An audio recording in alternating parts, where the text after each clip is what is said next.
سلام سلام فنگ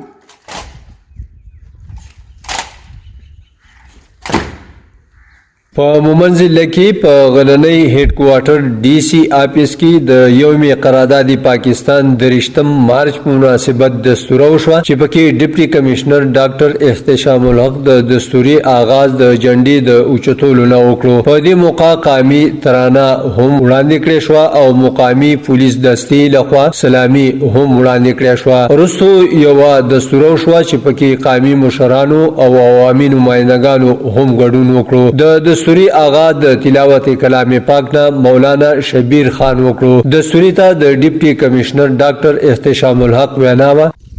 आज के दिन को मनाने का सिर्फ और सिर्फ मकसद ये है कि हम याद करें कि किस तरह आज से 1940 में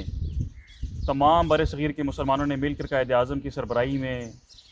मौलाना फजल हक ने जब करारदाद पेश की तो उस करारदाद पर मनो अमल करते हुए सिर्फ 7 साल के कलील अरसे में मुल्क को अंग्रेज़ों और हिंदुओं दोनों के जकड़े से आज़ाद कराया.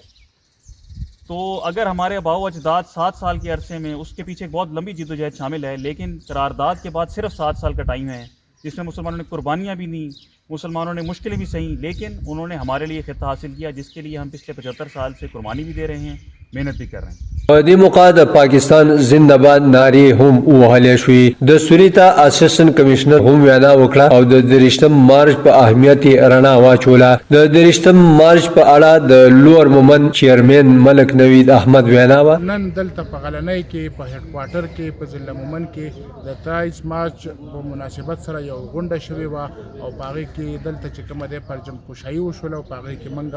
د علاقې مشرانو او دلته چې کوم د انتظامي مشران دي هغوی بڑ چڑھ کر حصہ واخیستل او دا عهد مو وکړو چې موږ به انشاءالله تعالی د دې ملک د دې جنډې او د دې د وقار دپاره چې کومه دی خپل محنت خپل صلاحیتونه پر کار راولو. دستوري په آخره کې د ملک او د قوم د ترقۍ امن او خوشحالۍ دپاره په ګډه دعا هم وکړه شوه. د مومند قبایلي ضلع نه د وحدت نیوز دپاره ګل محمد مومند.